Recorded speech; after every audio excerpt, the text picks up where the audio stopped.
First of all, let me apologize All for right, not being there in Angela, person. we want to go now to Sheriff Rick Bradshaw, who has just started that news conference upstairs at the sheriff's office. Let's listen in. What I have to do is get dressed to get ready and get back there, but I will be back by the weekend. So here's what we know so far. This morning, 3 of our motor officers out of the traffic division were working traffic enforcement out on Southern Boulevard, that's State Road 80. And they were doing it between 20 Mile Bend and Pratt Whitney Boulevard. Clocking cars that were coming eastbound in those lanes. One of the motormen, after a contact with one of the motorists, could not get his motorcycle started, so he thought he had a dead battery. So he called the other 2 over to help him, move the bike off the road. They were all 3 on the grassy area on the shoulder of the road, and they were going to wait for another PBSO vehicle to come with some battery cables. Eastbound was a vehicle driven by a female.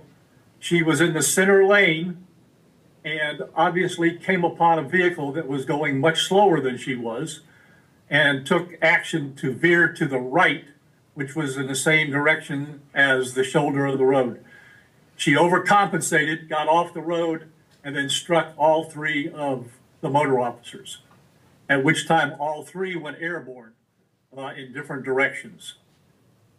The officer and deputy that were headed that way actually saw what had happened and was able to get over there and call some assistance. The paramedics got out there. All 3 of them were transported to St. Mary's Hospital. Unfortunately, 2 of them were deceased. The 3rd one went to surgery, is now in ICU. He's in critical but stable position, and hopefully he's going to make it.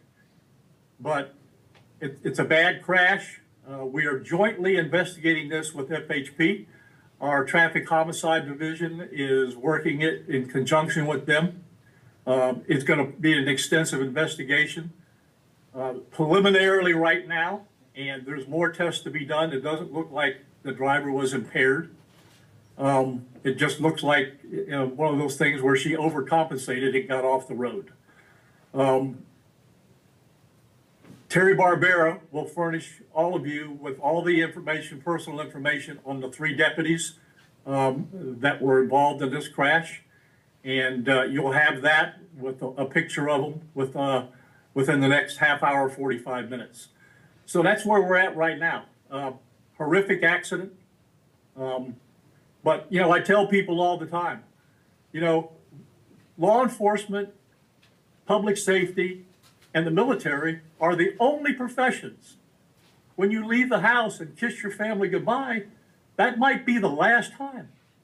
And here's the example of it. I'm sure that these deputies, not in their wildest dreams, thought that this was going to happen to them today. So, when a deputy dies, a piece of the community dies with them. It's tough. I plan on, excuse me. I plan on talking to the family later today on the phone.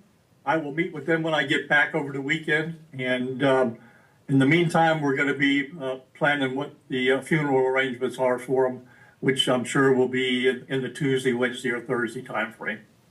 So that's what we know right now, folks. I'll take a few questions if you have them. Sir, Michael Williams, Channel 5. Do we know, did they all have spouses and or children? Give us a little sense of their background first, please.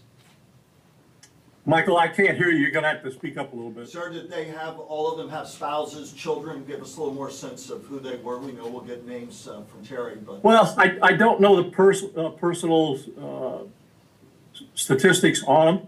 I did see all of them last Tuesday night at my watch party after the election there. They had all stopped by there to say hi because they were out there with Trump going to escort him. So I actually saw those guys.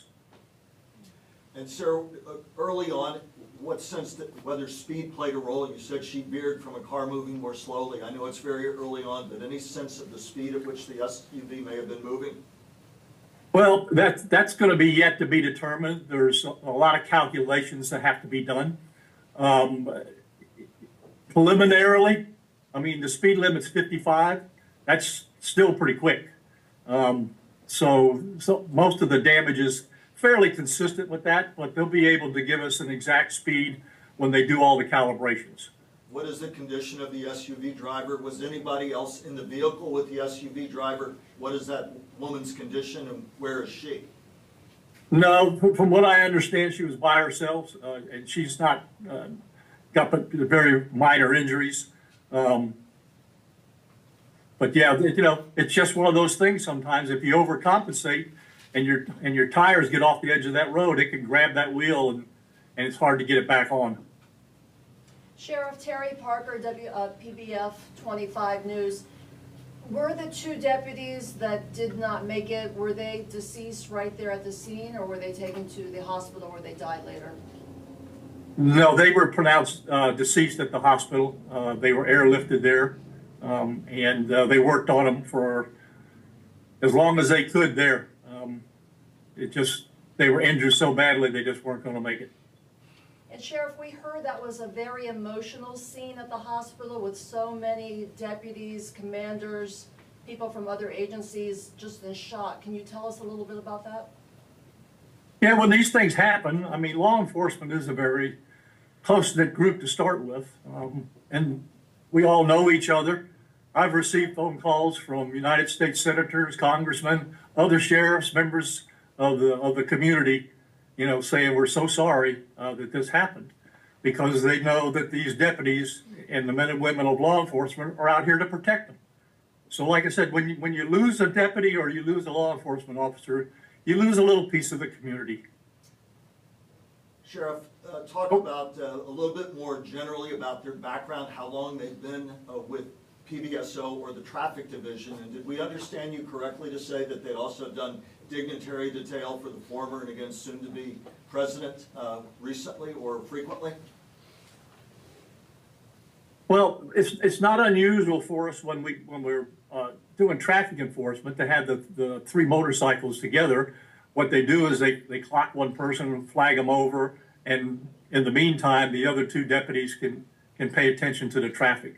The fact that they were trying to help the other deputy get the bike started, their attention kind of was on that versus what was on the road, but they felt safe because they were off the roadway.